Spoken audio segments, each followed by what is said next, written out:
how are you? I'm the Faun. Welcome to another week of your favorite opinion podcast, the Faun's Weekly. One thing about cycles is that they always end. But another thing is that, as soon as they end, a new one starts right away. The recent Pan American Specialty Championship in Rio de Janeiro is a perfect example of this. For many, it was the last competition before the Paris Olympics. For others, it was the first competition on the long road to Los Angeles 2028.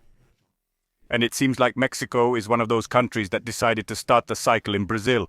Or maybe they didn't decide at all. That's just how it happened. It's hard to say. The point is, the two Mexican Olympians decided to skip this competition and give up the 40 points that it offered for the ranking. Perhaps it's not such a far-fetched decision mathematically speaking, because neither of them would have ranked higher, even if they'd won the gold medal. Now, technically speaking, and I have to remind you that I'm not a coach and never will be, but what catches my eye is that in the recent European Championship, there were many qualifiers competing. The same is true for the Asian, although just like the Mexicans, for several of them, those 40 points weren't going to be significant enough to move up in the ranking. I mean, what strikes me is that in Europe, they continue to rule the roost for the moment, being closely followed by Asia. But here in America, we don't care about trends. America dances to its own tune.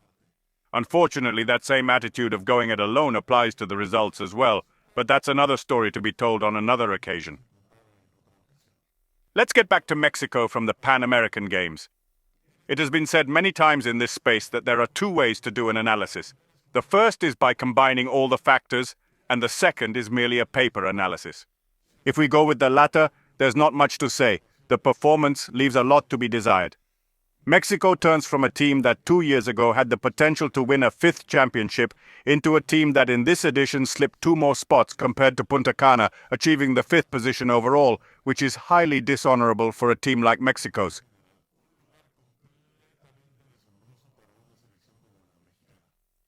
Just to provide some context, Mexico had not fallen below the 3rd place in the overall medal count since 2008, in Puerto Rico, wherein they ranked 4th.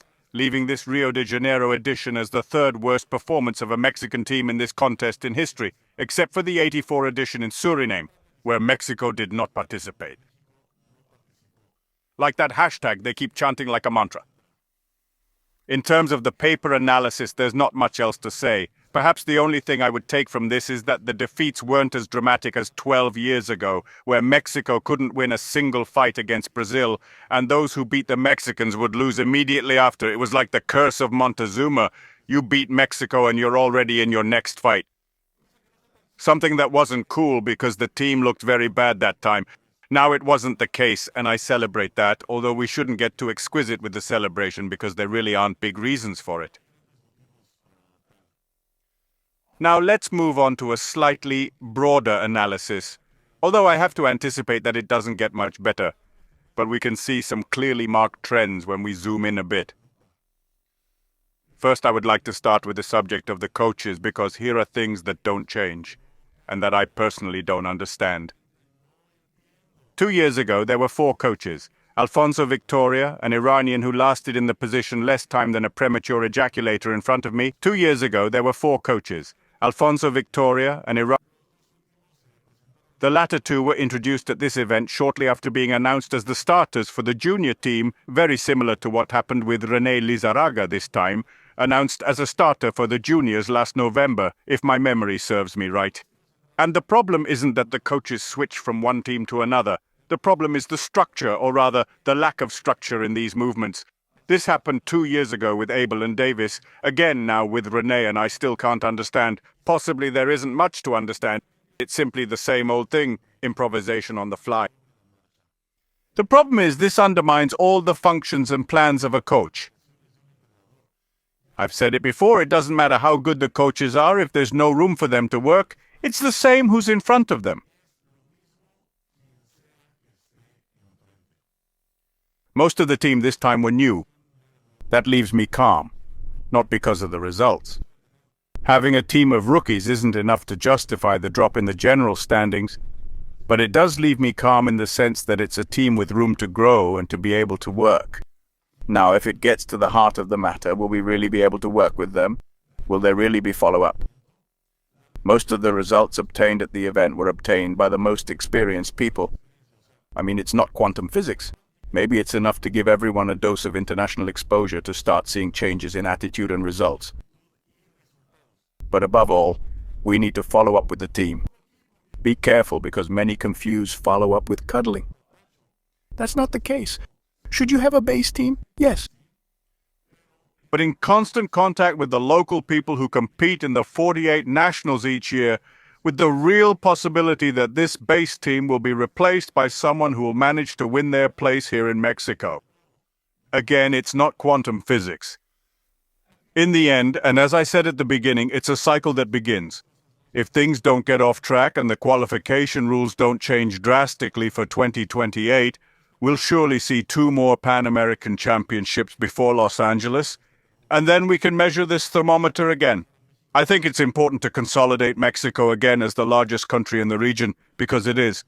But first, at least most of the structural errors that have been repeated over and over again over the past few years must be resolved.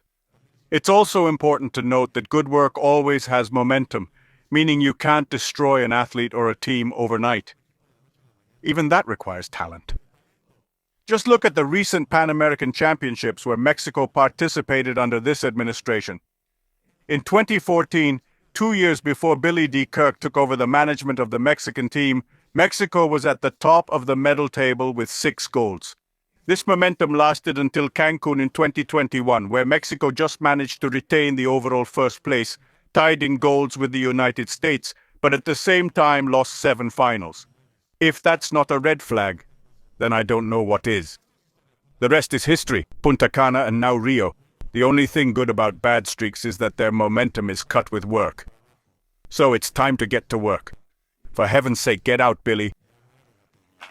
You've had your day. Please consider subscribing to the channel, leave a thumbs up on the video, turn on notifications, and of course, tell a friend. Sharing our content is the best way to support us. But if you also want to support us in a more tangible way, feel free to check out the channel's memberships or take a look at the virtual store.